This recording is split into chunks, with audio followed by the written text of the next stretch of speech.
Yeah, you already know. I'm not even gonna waste no time. You saw by the thumbnail, you know what's going on. You know I'm putting this super cool EJK EFI controller for my bike on my crf250L 2017. Yes, sir. So in a nutshell, let me break it down for you boys.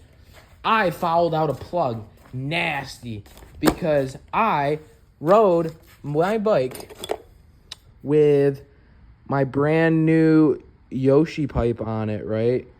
Come on. We're gonna get it. Yes. So yeah, fouled out the plug.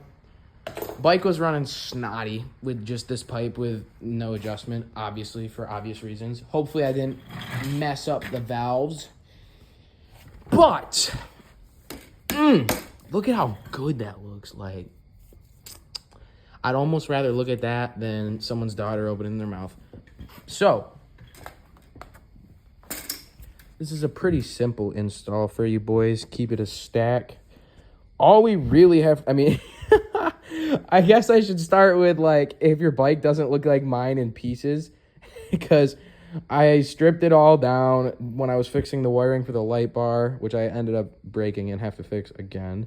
And I had to change the spark plug, so I ended up just taking pretty much all the plastics off in a nutshell, as you can see, which is so easy. It's like a couple bolts.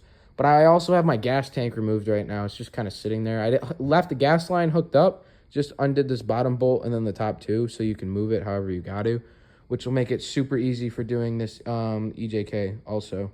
So basically, if you haven't seen any videos on the EJK yet, there's multiple adjustments on it for, you know, your carburetor. Not your carburetor, but your fuel ratio from the EFI. So I'm going to mount mine right here. I'll unbox it and show you how it looks, but in a nutshell, it just comes with some 3M. It's a box with the wires with two connections pretty much. One is under here. It's this light gray right there. Yeah, that light gray one. That's one connector, and then we got another.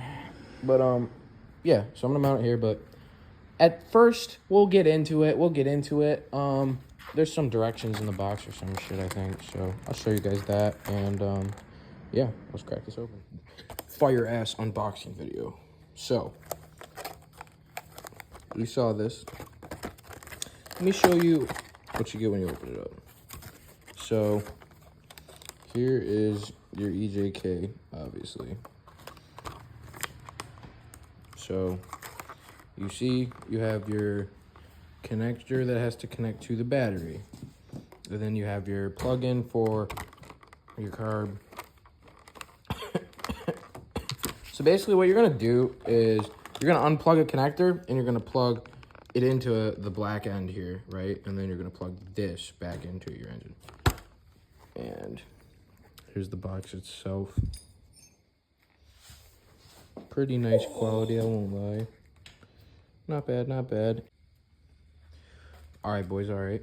So I'm gonna try to kind of show you what I did in there, but you're not really gonna see it. You see? There's my connector. The zoom's in my focus. Focusing on everything but what I want it to. Focus on what's in the back, you bitch. But yeah, one end there, one end there. And then pretty much just put my ground right there on the battery, right? Ran the wire, tucked it real nice all through here. Snaked it under the frame. Coiled it, electrical taped it instead of using their zip ties. And then I mounted it there. So that's pretty much how it looks. Now, we're gonna give you boys the fresh first startup on it. So when you start it, this light is supposed to be blinking. Now, I fouled out the plug before and my bike was about to take a shit. So, word, that's a good sign. It's actually supposed to do that, believe it or not. So, yeah. Rapid fire. We'll see what happens. That's not good. So I had to make some fuel adjustments to get it to start. So, you know, pretty cool. You can kind of choose where you got your bike idling at just by adjusting this. You run through the modes by obviously pressing this. You can adjust all that stuff. Pretty neat stuff. Pretty neat stuff, if you ask me. See, it's got the little... But yeah. Let me throw the bike back together. We'll go test her out.